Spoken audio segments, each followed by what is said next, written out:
Blog Talk Radio. Hello, everyone in the franchise world. My name is Paul Segreto, and this is Franchise Today. Today we have a very special guest returning to Franchise Today, Deb Evans, president of Deb Evans Consulting and host of the ever-popular podcast, Social Geek Radio.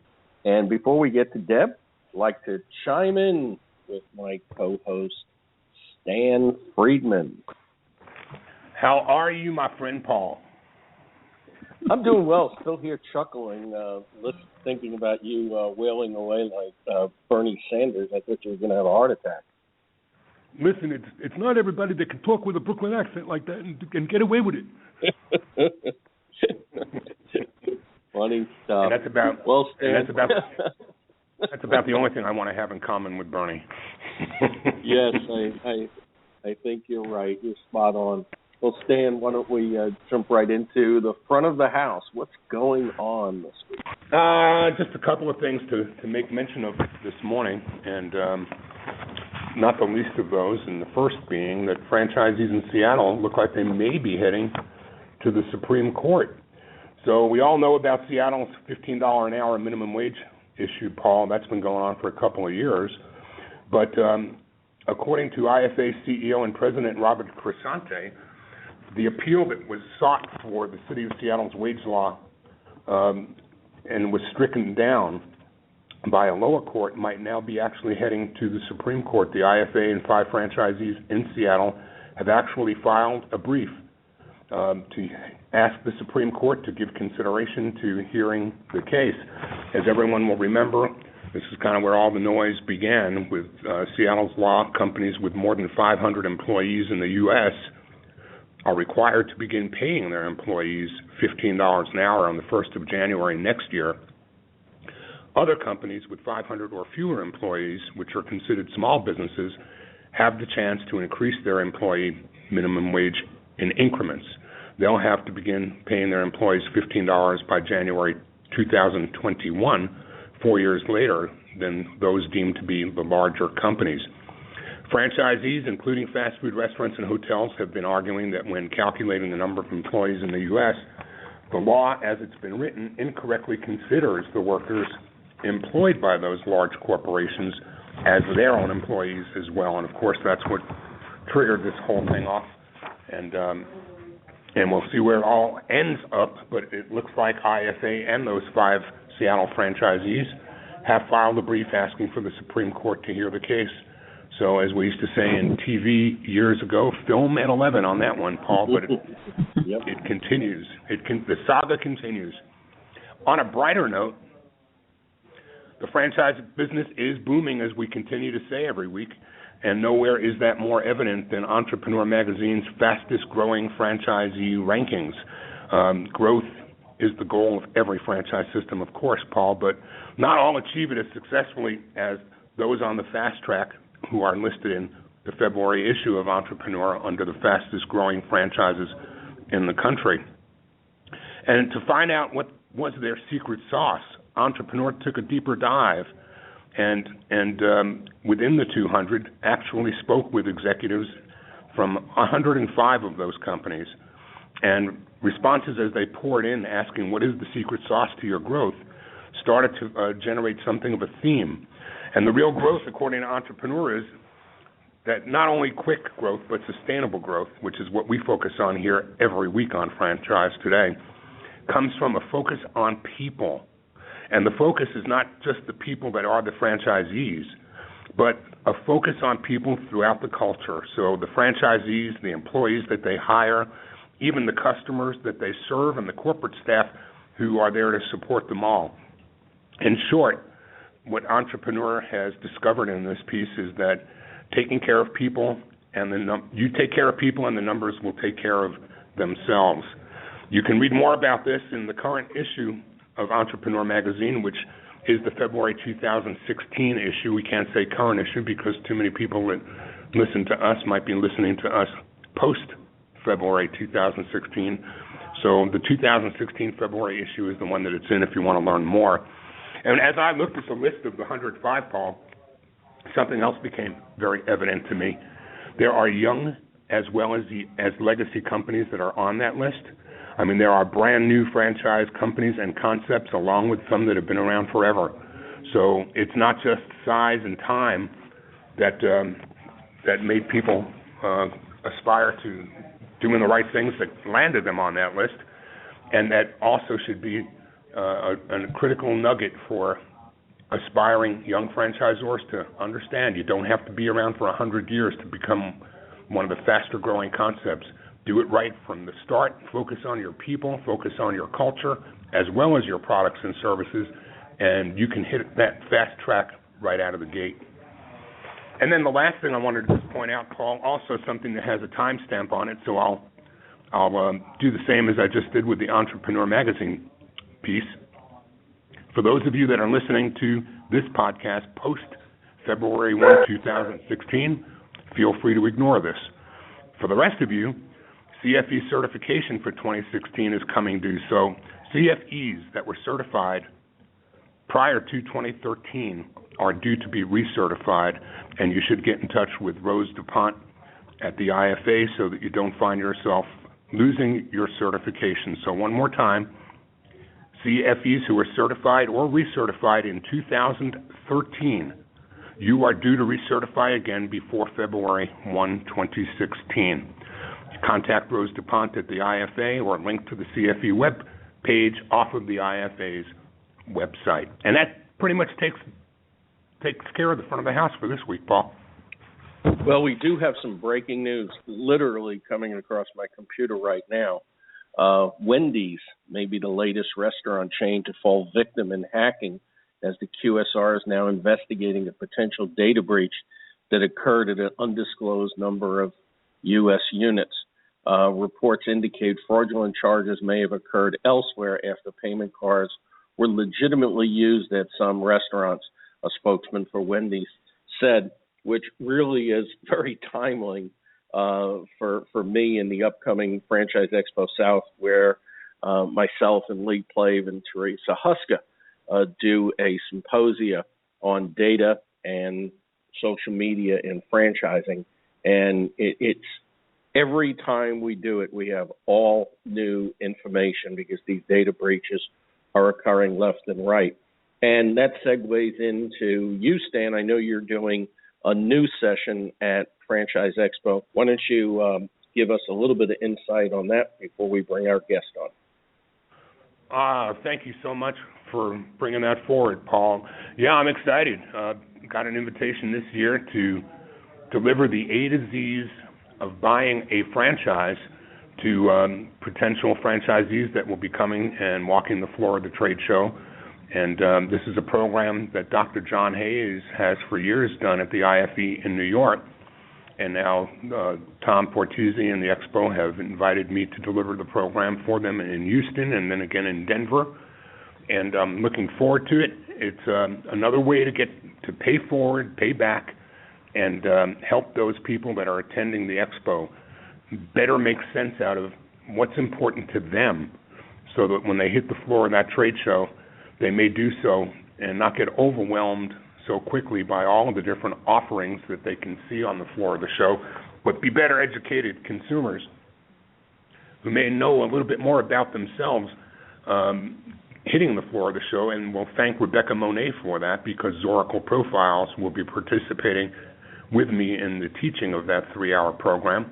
And so every one of the attendees will also be privileged enough by Rebecca to receive a bit of a profile on themselves, help them understand which brands and what kinds of businesses might best suit them so that they can hit the floor with a little bit more purpose than just stopping at every single booth and trying to talk things up that might not even apply to them in the first place. So I'm really excited about the privilege and the opportunity to do that. I've written a blog post, too, about franchisors and how they ought to themselves hit that show with a strategy. Don't just hit the trade show with your booth, but come with a strategy for making sense out of generating the highest quality leads possible for the time and money that you invest in participating as an exhibitor at these shows. And that's up on franchiseexpo.com today, and it will link back to the FRM website a little bit later today. So those of you who would like to take a peek at that, you'll find it in either of those places easily enough. It was a really great article, Stan, and we talk about preparation for trade shows, conferences, and any other type of event within franchising. I don't think there's anybody better than our returning guest, Deb Evans. Deb, welcome back to Franchise Today. Hello, gentlemen and listeners. Nice to be here. Thank you. I think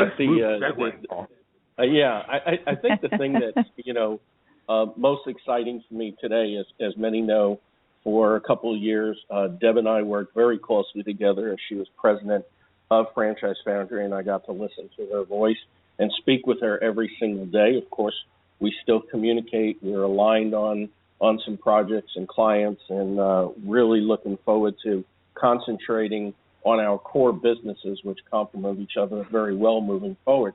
But I certainly do miss speaking with you, Deb, because it's not quite as often as it used to be. But anyway, thanks for returning back to Franchise Today.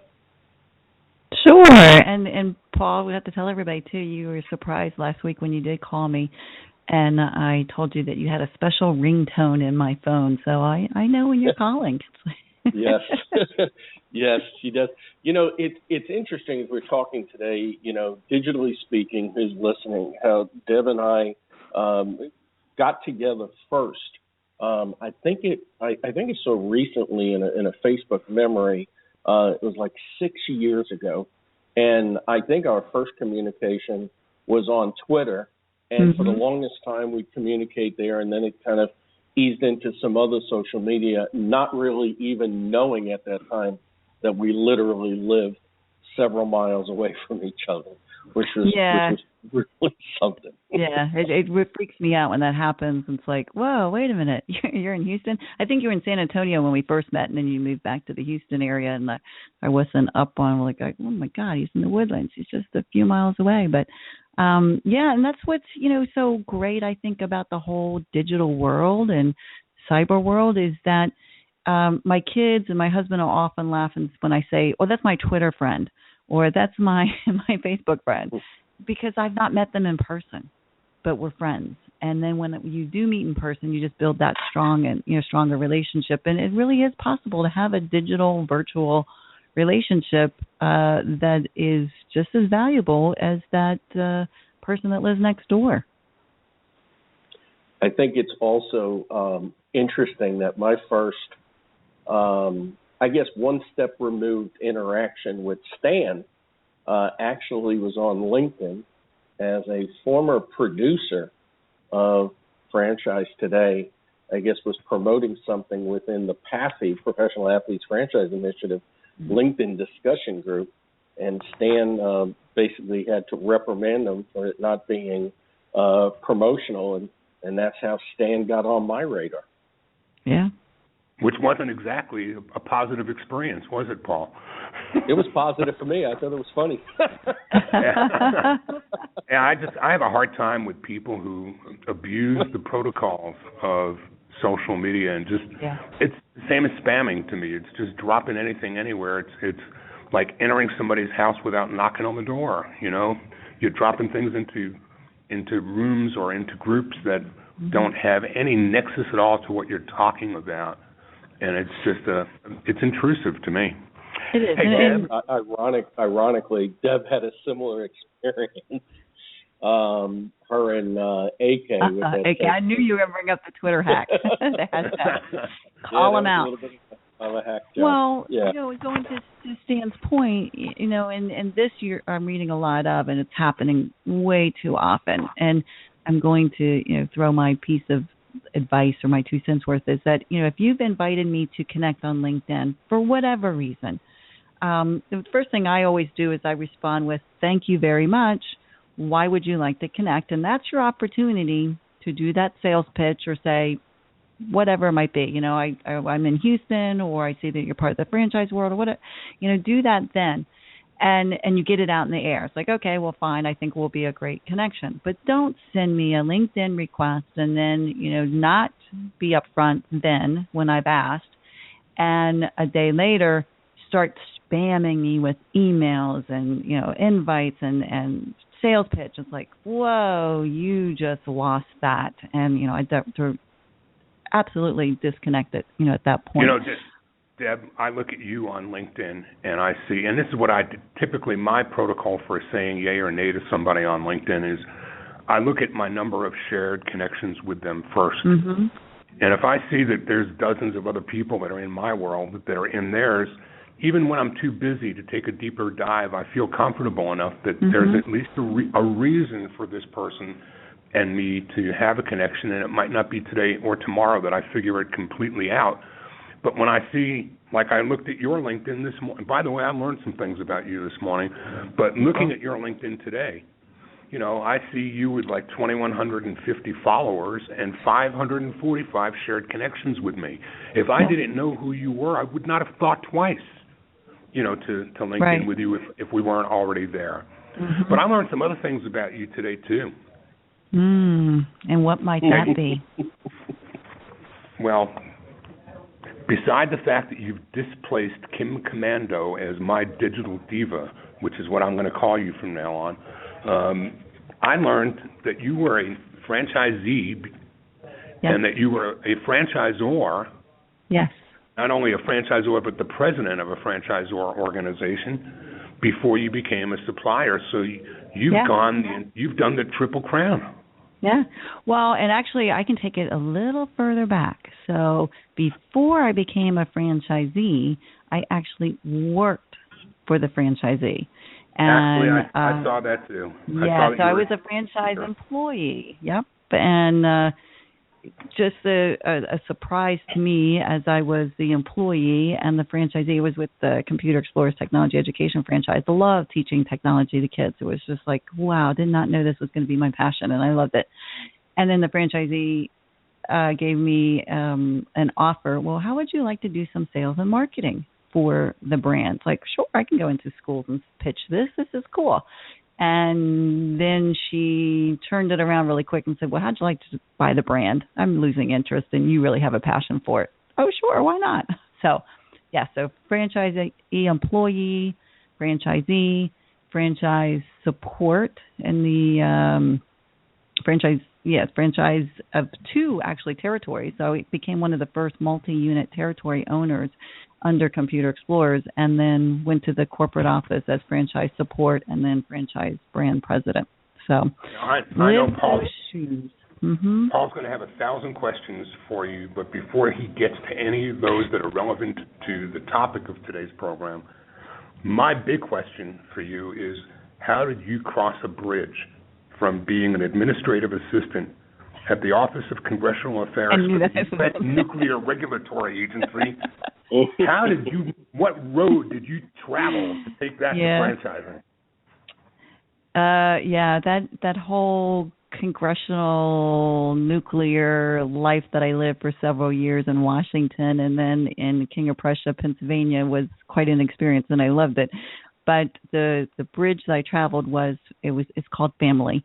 I started having children and realizing that I didn't want to work that 9 to 5, or actually was like 8 to 10 job every day and leave my children in the care of somebody else. So I then started looking into in-home daycare. I was actually a licensed child care provider, and from there found the franchise, the technology education franchise, and got involved with that, and then into the franchising as my kids got older. So, it was congressional affairs, the Hill, all that. I don't do politics anymore. That's about all I'll say about the politics. So then, is it any wonder that in our small world, which, you know, we always say there's 6 degrees of separations in most people's lives in franchising, it's usually 0.6 or 0.06. Mm-hmm. How ironic then that you and Paul wind up not only together for some period of time, but Paul, you got a little bit in common with that trifecta or Triple Crown as well, don't you? Yeah, I started out as a franchisee, wound up going on the corporate side, working my way up all the way to president of Atlas Transmission, then went on and then continued as president of Moran Brands, right before Pete Baldine had come on.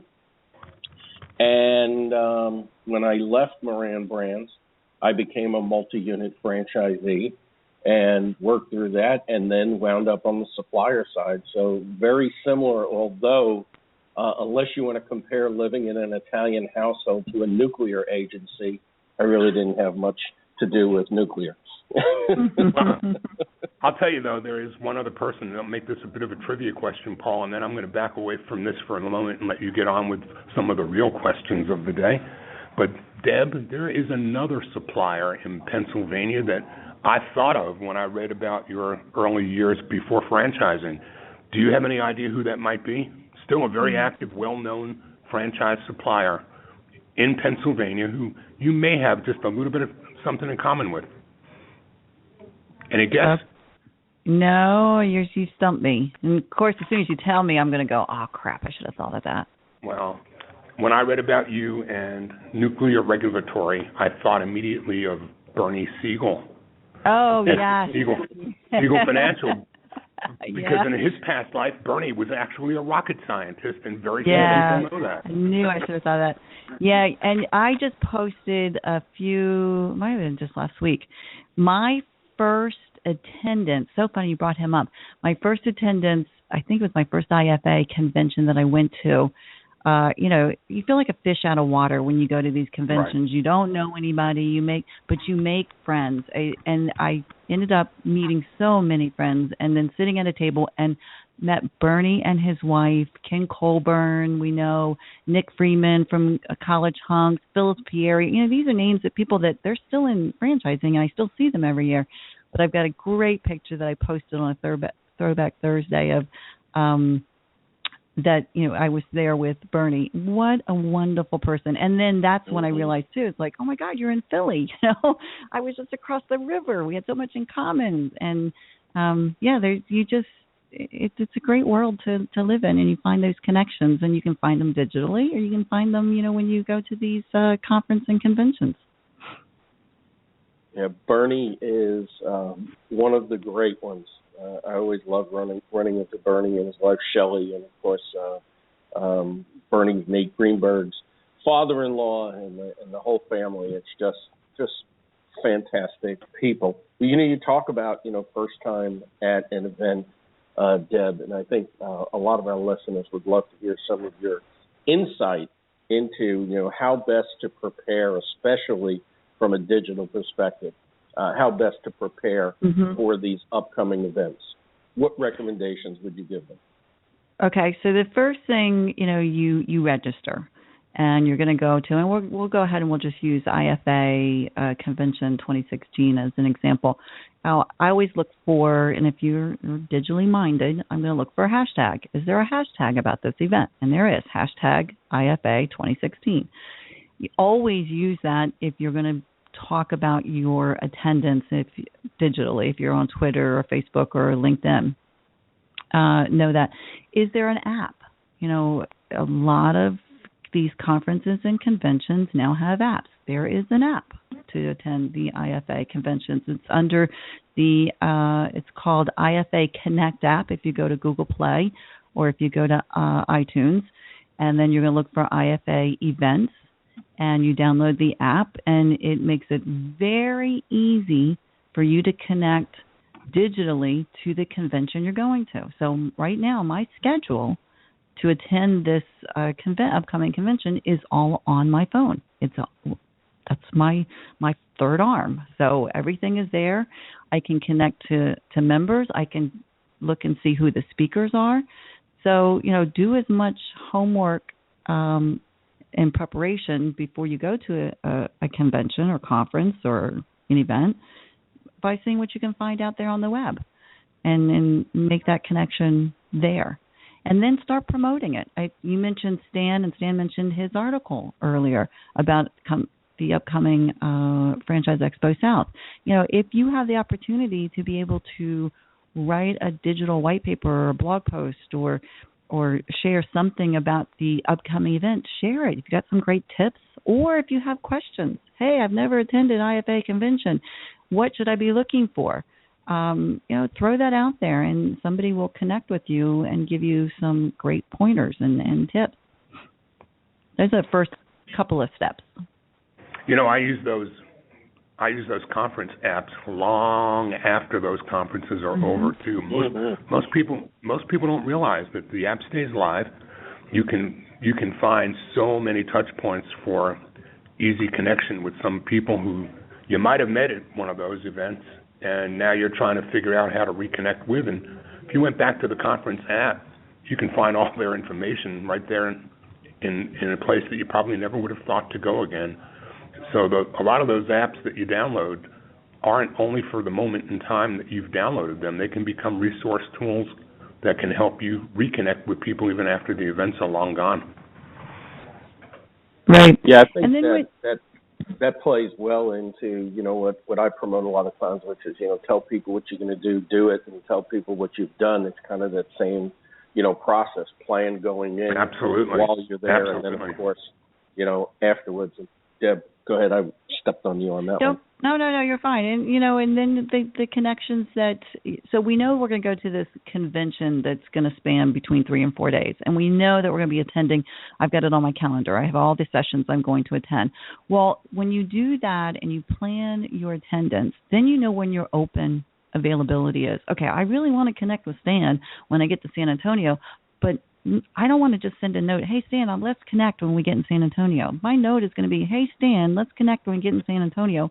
How about we meet for lunch at the opening session, and this is about where you can find me, because you're talking 3,500 people in a big room. It's like, okay, where's that guy Stan, especially if it's somebody you don't know, you've not met in person. Invitation so accepted, Deb. Specific. Invitation accepted. I'll be watching for the for the message. I block my calendar when I go to a convention like that so that I don't have any downtime, just plain downtime. If I'm going to have some downtime to have a drink at the bar, which we all tend to do, then it's going to be at the Tweet Up, or it's going to be at the networking events, or it's going to be, I'm going to go to Franchising Gives Back, and who else is going to be there? And I try to meet as many people as I can, and I try to meet as many new people as I can. And so, if you're going to the event, you're going to look to see who's attending, who's registered, if that's an option within the event. Or you're going to an event in a city that who else lives in that city? So often when I travel, now San Antonio is close for me, but let's say, it's in Denver, Colorado, then I'm going to go to my LinkedIn and I'm going to do a search within LinkedIn by location. Who else is in Denver, Colorado? You have so many LinkedIn connections that you forget. Oh my gosh, I totally forgot that Laurie lives outside of Denver. I'm going to make a note that I can see her personally, because we're digitally connected. I'm going to see her personally somewhere in that travel time that I'm going to be in that city. So, you don't got forget. me once that way, didn't you? Didn't you find me in Texas when I think I was in San Antonio. Yeah. So we were connected, and because you publicly posted on Facebook or LinkedIn that you were traveling to San Antonio and you were catching the flight, I blasted an email to you, caught you just as you were getting ready to get on that plane and said, really? Where are you going to be in San Antonio?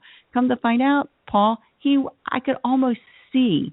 I was at Over the Top Cake Supplies. I could almost see the hotel he was going to be arriving in at, within the hour. And I stopped, and I had iced tea before I hit the road to come back to Houston. Take advantage of those opportunities. You're not often in the same city with that person that you're connected to. I almost forgot about that, Stan. That was cool. Yeah, that's right. I remember that well. It's so overwhelming going to some of these events.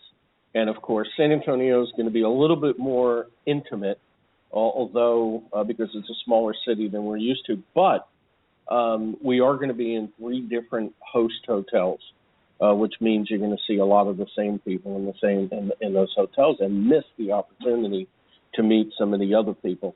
And taking a lot of Deb's advice today is certainly going to make it a lot easier, especially for a lot of the newcomers that are coming into town, because they are definitely overwhelmed. So, make sure, you get your Twitter profiles up, your Facebook's up, your LinkedIn profile up to date. And before we, Stan, take us into the midway point, and then we'll go ahead and talk with Deb about some of the technology. that she's been using that some of the people can use as well. Why don't you ask Deb one more question before you ask me to do that for you, Paul? Okay. You know, and this might take us a while. Deb, you're always, in my mind, on the forefront of new technology that comes out, and I know you've really latched on to Periscope. With respect to, you know, these events coming up, and I know you're all geared up to use Periscope at these events. Tell us how and what benefit you think it'll bring you. So when I go to an event, I do my best. When I said I don't have any downtime, I do schedule downtime, but it's fun. So I'm going to go to a city that I've not been to before. Let's say San Antonio, or when I went to New York City. Okay, both cities I've been to, but schedule some time so that you can take advantage of the location of the city. And I like to learn something new about the city, and I'll tour it. Well, if this is something that I don't know, then I bet it's something that somebody else doesn't know. So when I went to Chicago in the summer, in August, for Franchise Capital Exchange, I like to walk along Lakeshore Boulevard. Well, I had no idea there were people out there training for triathlons, and they were swimming. And it's like, oh my God, that water! And it was a cold day. They were swimming. So I opened up Periscope, explained why I was in Chicago for an event, but that morning I was on my daily walk, and look at these swimmers. They're in Chicago. And then you're engaged. Periscope is a one-to-many type of app, so I'm sharing information, but I could have 30, 40, or maybe only 3 viewers watching this Periscope video live streaming, but they're going to ask questions. Oh my gosh, where did they go in the water? How long are they swimming? How far are they swimming? Can you show me? What else do you see when you're walking along Lakeshore Boulevard? So you're giving this tour. So I'm learning, they're learning, and I'm engaged. But I'm also, I'm sharing that this is why I'm in Chicago. Somebody may have picked up a little bit of information about Franchise Capital Exchange they didn't know about. When you're in a session, and if you have, I will say, with Periscope, you really do have to have some good Wi-Fi connection. But let's say we're in a session. Jeffrey Hazlett's going to be the speaker. Well, that's a pretty cool dude and a good presentation. I know it's going to be good. I'm going to open up Periscope, and as long as it's okay with your conference host, I'm going to share that presentation via Periscope, so that maybe the 150 people in the room are watching it, but then there could be thousands that can then pick it up on Periscope, and they can too learn something that I'm learning at the same time. So Periscope, I see it sticking around for a while, the live streaming and the ability to connect. And now Periscope it should be coming out really soon. It will play live within your Twitter feed. It used to be that you'd only receive a link that says Deb's live on Periscope. Click on the link and you'd be redirected. Soon it's going to play right inside Twitter. So no one has to click on a link. They can just sit there and watch it. Just like you think about Facebook, and if you upload a video, how it auto plays. The same thing should happen here on Twitter with Periscope. And this is Franchise Today, folks. You're listening to Deb Evans, my favorite digital diva, and we are brought to you by the Franchise Foundry, a business accelerator helping early-stage franchisors stand up and emerging franchise brands move forward. The Franchise Foundry is headquartered in Houston, Texas, and headed by my co-host, Paul Segreto. Franchise Today is also brought to you by yours truly. I'm Stan Friedman, and FRM Solutions, where we offer robust, out-of-the-box CRM and content management software solutions, all tailored specifically to the needs of franchisors for the management of their relationships with both prospective and existing franchisees. If you take what we do here and add that to what Paul does there, and then multiply that by all the connectivity that the digital diva, Deb Evans, I hope you like that name, Deb, because it's yours now. Okay. If you take all of that and put it together, it really is just like franchising, isn't it? It's not linear math. 1 + 1 + 1 equals wow. All the things that we can do with tools that are all really at everyone's disposal without a great deal of expense. Isn't that true? Very true. Absolutely. Very, very true. And like us, Stan, Deb has been involved in podcasting for quite some time.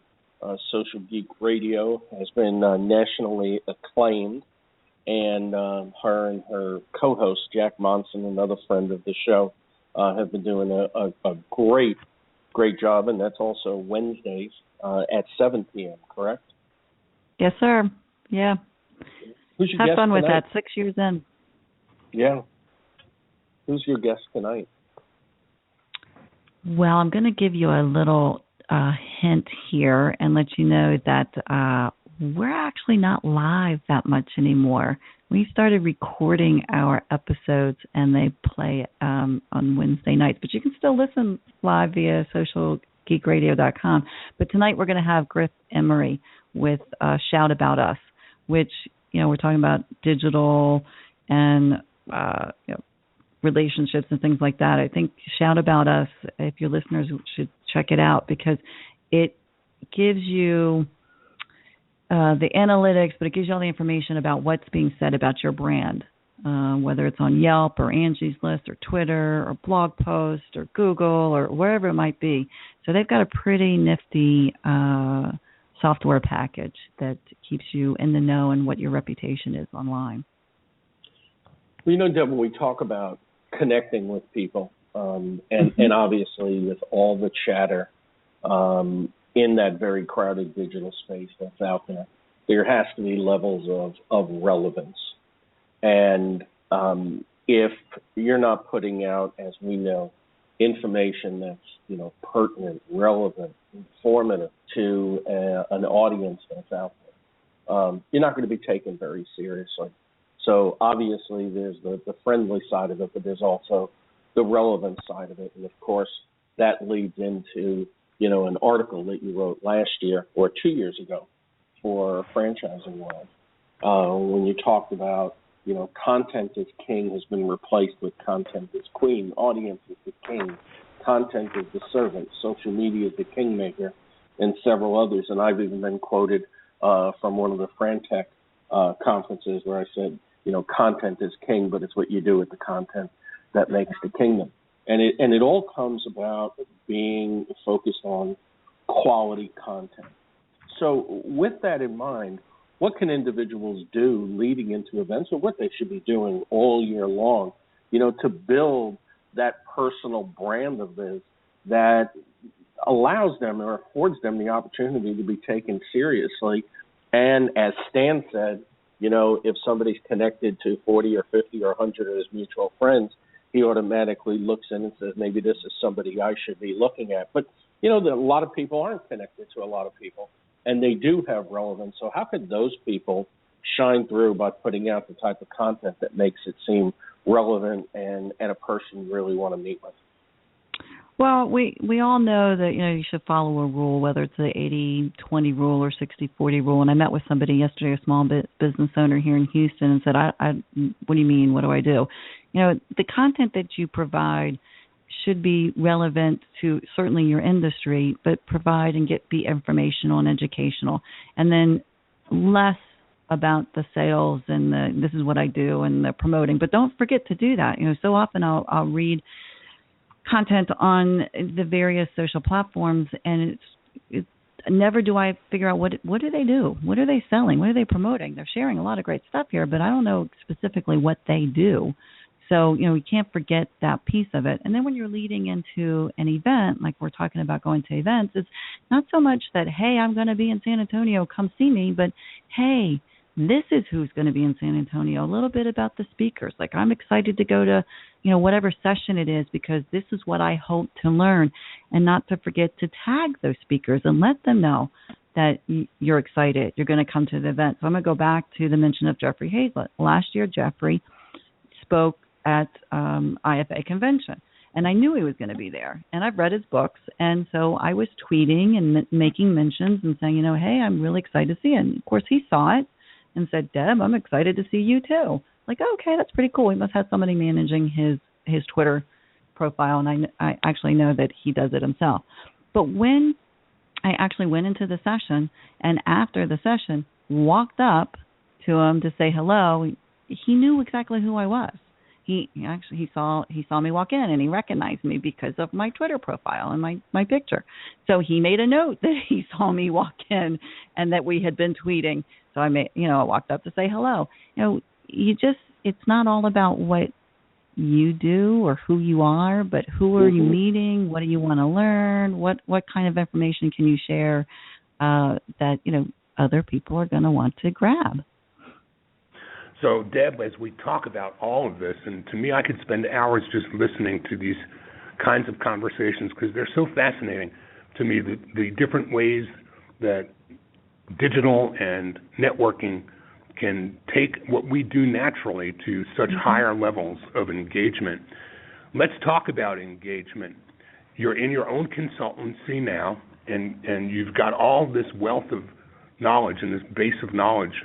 How do franchisors engage you? How do they learn to learn from you, and how easy is it? Are you somebody that a large franchisor only can benefit from, or can emerging franchisors find you in ways that would not price them out of the opportunity to benefit from the intellectual capital you share? Well, I'd say the first thing would be, to connect with me. It's funny, everybody's got their own way of wanting to connect. Whether it's a text message, there's still some folks that they'll find my phone number and they'll text a message to me, a LinkedIn message, a Facebook message, a Twitter direct message. So you make that first connection, whatever platform you're comfortable, or you actually just dial the phone and we call. But you do the assessment as you do with any type of business you're going to work with. Is first you're going to assess, is this going to be a good fit? Am I the right person? Do I need to hand this off to somebody else that can handle the volume? Because I'm just a one person shop, and maybe this is going to be a bigger job, and I'll certainly be honest and let that person, that individual, that brand know this is bigger than what I can do. Let me hand it off to, or make an introduction to, somebody that's more appropriate. But it all depends on what the needs are. If it's a franchisee, I will tell you, I love franchisees. That's something that I miss when I was a franchisor, is that franchisee relationship that you can have. And to watch a franchisee grow from their digital presence, which will then convert to their sales and their profits, and watch then, because that one or two franchisees, when the system is doing well, and then the franchise system is doing well, that really just excites me. I love to be able to train, and it goes back to my education days too, of being able to teach them how to fish so that they're not always relying on somebody fishing for them. But then there are times that they need someone. They say, I really want to go to that conference, but I can't go. Can you go on my behalf? Can you do the social media for me on my behalf and share the tweets and send the Facebook post and LinkedIn? It's like, sure, I can do that and collect that information for you, but then, be that community manager on site. That's something too that, might be of interest to your listeners. And there's so many tools really, that I can share. Yeah, it's really a valuable service.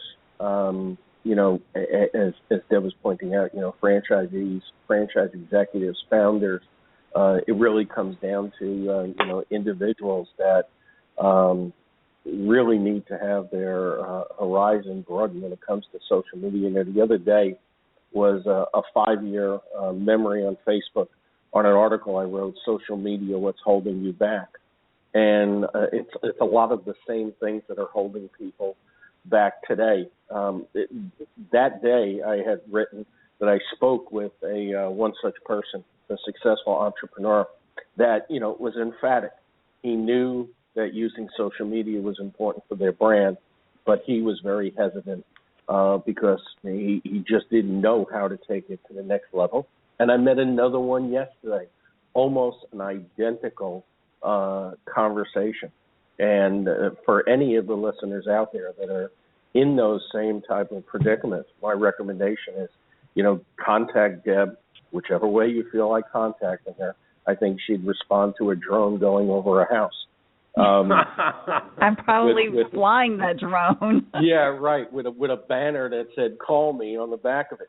But no, really, take this from somebody that's worked closely with Deb for so long. If you're having a hard time, especially stepping out into this space, nobody better than Deb Evans to give a call. Give her a call. I think you'll be extremely pleasantly surprised. Thank you. Well, there's so many brands that are doing a great job with their social presence. I love it. You know, they've got Facebook under control and they're tweeting and their LinkedIn company pages. And then I know that they're doing a conference. I'm like, whoa, that's really cool. So-and-so has a conference and it's going on in Philadelphia. I'm going to, scan my social platforms and see what I can learn. What are they sharing? And then I go, boom, nothing. Yeah. Nothing. It's like, well, wait a minute. It makes me nuts. I see you keep posting that about agencies that are promoting social media and they have a horrible platform themselves. So my Facebook post yesterday, oh my God, it was so funny. I mean, when I realized that, it's a social media consulting firm, I go, okay, cool. Let's, see where they are on Facebook. Let's see where they are on Twitter and LinkedIn. And then you see nothing. Or a year ago, it's like, really? Why would I hire you? Why would anybody hire you? Now, granted, we get busy working for your clients so that what you're promoting or what this agency is doing and does a great job promoting their clients, and they're doing a good. I knew that they were doing a good job for their clients, but they forget to post about themselves and what they do. And the first thing, and let's just think of franchise lead generation. What does a prospect do? They want to look at an Abracadoodle franchise. They're going to Google it. They're going to see what they're doing. And if they've got a good social presence, they go, okay. And they learn as much as they can about Rosemarie and everybody on the team. And that's awesome. And then that prospect calls and they go forward with the franchise development. Same thing with the social media firm. Whoever is handling, that firm's social presence should be social as well. Because I'm going to check you out. I'm going to say, okay, what are you doing, Mr. Social Media Firm? Nothing. Okay, I know who your clients are. Why would I hire you? I know that was funny yesterday. You said their last tweet was in 2014. Their last Facebook post was in October 2015. And the LinkedIn icon on the website is a dead end. Would you hire them to handle your social media? But you know what happened with that post? And the person the firm that I was directing it to, I'm sure never saw it because they're not on social. But right. I can't tell you how many phone calls I got or messages saying, oh, okay, I hear you. Thanks very much. Like, no, I wasn't talking about you, but let me go look at your profile. Oh, yeah. Yep, I was talking about you. Just didn't know it. So all of a sudden I see some new Facebook posts. I see some new tweets. I'm like, oh, good. You know what? If all it did was generate, people to be looking at their own business, good. I'm glad I helped. Sure. Well, Paul, before you take the wrap on our visit with Deb, I'm on her website looking at your blog right now, and anybody who came here and had a look at this would definitely be wanting to be in touch with you, because this is the kind of clean-looking and mixed bag of video and text and photos, and I mean it. If you don't want to pick up the phone and call Deb right away, come here first and have a look. And Deb, you need to let our audience know exactly how they can find you and whether it's better to do that on LinkedIn or Facebook or just come into your website, because when you Google your name, you're everywhere. Oh, thank you. Like we said earlier, any platform that works. I'm sorry, my watchdog is to let me know that there's a delivery if you can hear it. Don't knock on my door. My watchdog's going to get you. But Deb at DebEvansConsulting.com is a great way to find me. Just pop me an email. Awesome. Well, Deb, thanks again for returning as a guest on Franchise Today. I think this is the second or third time that you've been on. I listened not too long ago from one of the earliest guest appearance you had on the show, and it's quite a long time ago. So we definitely have to do this more often, and at the very least, I'll see you at the upcoming events, and I look forward to it. Thank you, gentlemen. It was great being here. And well, Paul can brag about the multiple experiences, but this was a first for me, and I always love chatting with you, Deb. So thank you personally as well. Thank you, Stan. I'll see you soon. You bet. Yep. Thanks. Well, Stan, it's that time for, back at the house. I do want to thank last week's guest, Steve Baxter, for being on the show with us. It was a very enlightening show, and it was definitely a robust and fast-moving show as I listened to it again. And then give us a rundown on our upcoming guests. Well, we've got Tom Portuzzi joining us next week, and how timely is that as we ramp up and get ever closer to Franchise Expo South. Robert Crescente, President and CEO of IFA, will be joining us as the run-up to the 2016 convention down your way in Texas. And I think we've got Jerry Darnell after that, which I don't know how we're going to manage an hour. Only an hour. It's kind of funny about Jerry. Yeah, it's funny. A lot of people don't realize this about Jerry, but Jerry's a man of few words. And when he writes, it's one or two words. And when he speaks, he is right to the point and on to the next thing. But who do you know in this world that has shared more experiences with more people and talk about social and connectivity? I don't know anybody who is as wired together with so many people for so many years and hasn't lost even a scintilla of any memory of any conversation that he's ever had with any of them than Jerry Darnell. So that's going to be an interesting and fun experience because there's so much history inside that guy who is, I'm proud to call one of my best friends.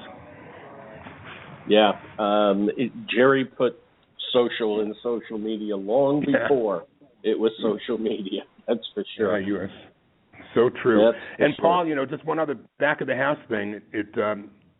I may as well just go the full Monty here with one more dated event. But for those who will be pulling this show down and listening to it prior to next week or in early February 3rd, the women's franchise chapter here in Atlanta has been getting very aggressive and growing very aggressively and doing great programs. And they're going to be doing one on franchise sales, the lifeblood of the business, on February 3rd here in Atlanta at the City Club of Buckhead. And so for those who hear this prior to February 3rd, if you're anywhere in proximity to Atlanta, please come here. Leslie Cuban of FranNet, Robin Gagnon of We Sell Restaurants, and Michael Blake of Arpeggio Advisors as they lend their expertise on franchise development. I'm just real proud to see the Women's Franchise Network Atlanta chapter start to really gain a lot of traction. Clarissa Bradstock and others have been responsible for that, and they're a great group here, and they are very, very vocal about inviting not just women, but men, women, management, or support personnel, anyone interested in learning more about franchising. They are here to be a resource for you. And Stan, we also have, we wrapped up our guest appearances for February by booking Anthony Owen, the CEO and founder of Monalto, which, as we know in the space, is a software solution provider to manage multiple touch points of social media across multiple locations in a brand. Very, very insightful individual, especially for large brands, trying to maintain, and control integrity of the brand and messaging with hundreds, if not thousands, of locations. So I'm really looking forward to speaking with him as well. So we've got a real solid lineup all the way through February. Awesome, Paul. I'm looking forward to Anthony as a guest as well. And, a lot of interesting times that we're entering, and we're coming into that time of year where all of us as franchisors, most everyone that is in the business will be at the IFA convention where we all kind of trade hats. I always look at the IFA convention as IFA mothership is more like the franchisor, and we all become like franchisees. And we all come together to share and exchange information, great ideas and best practices, and take those home for another year. And all those new relationships that we get to create and plug in with all those friends that we only get to see a few times a year. It's definitely my favorite season of the year, Paul, and I know that's true for you too.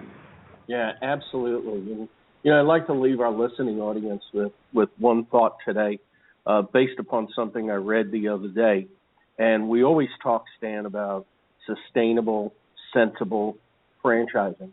And we're never too smart, too big, too much of an expert to learn. A couple of weeks ago on Franchise Today, you mentioned the top 10 in the Franchise 500, and you mentioned Jimmy John's as jumping to the number one spot. That means the biggest, the greatest franchise system out there, at least in the eyes of the Franchise 500. And I know they're a favorite brand for both of us. But, I read something the other day that they closed all 3 locations on Staten Island that failed. And it just, brought to light, that fine line between success and failure. And even the biggest, the number one, has to stay on top of their game. So if you think you know too much and you think that nobody can teach you anything else, then I would suggest you get your butt to the franchise convention, IFA 2016 in San Antonio, because we can all learn, we could all make improvements, because none of us are too big to be knocked off the pedestal. Well said, Paul. I think that's a great note to end on. Yep. So next week, Tom Portese is our guest. Until then, my name is Paul Segreto, wishing you the best, the very best, in this great, great thing we call franchising. And Franchise Today is out.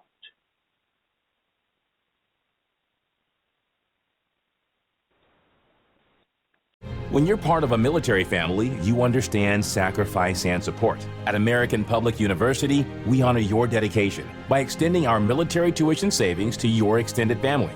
Parents, spouses, legal partners, siblings, and dependents all qualify for APU's preferred military rate of just $250 per credit hour for undergraduate and master's level programs. American Public University. Value for the whole family. Learn more at apu.apus.edu/military.